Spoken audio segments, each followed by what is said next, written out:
अस्सलाम वालेकुम वरहमतुल्लाहि वबरकातुहू।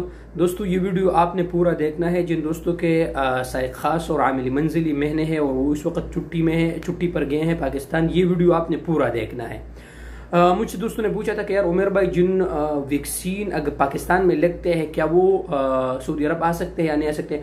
दोस्तों फिलहाल तो अभी सऊदी अरब डायरेक्ट नहीं आ सकते कोई भी, मतलब कोई भी जाके क्वारंटीन 15 दिन कंप्लीट करके पीसीआर टेस्ट करके ही दूसरे मुल्क के जरिए आ सकते हैं। लेकिन दोस्तों जिन भाइयों का साइक खास या आमिली मंजिली या वो महीने हैं जो सऊदियों से रिलेटेड है, सऊदी के घरों में काम करते हैं, मजरों में जो भी हो, उनके लिए वैक्सीन लगाना इंतहाई ज़रूरी है। वैक्सीन कौन सा है? वैक्सीन वो लगाना है जो सऊदी अरब के लिए काबिल कबूल हो। पाकिस्तान में जो वैक्सीन लगते हैं वो सऊदी अरब के लिस्ट में शामिल ही नहीं है।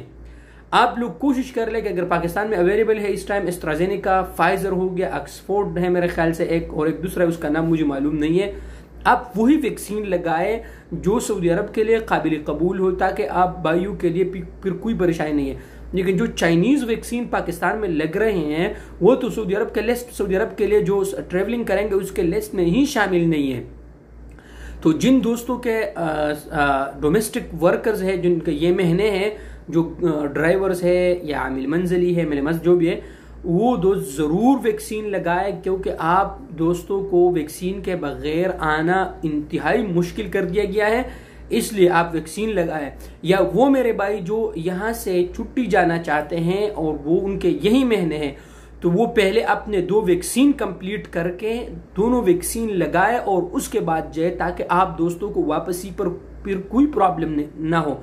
या और वो दोस्त जिनके ये महीने ना भी हो, अगर उन्होंने ये एक वैक्सीन लगाया है तो अपना दूसरा वैक्सीन कंप्लीट करके इंशाल्लाह भी कुछ ही दिनों में दूसरे वैक्सीन का डेट जो है ना वो इशू हो जाएगा।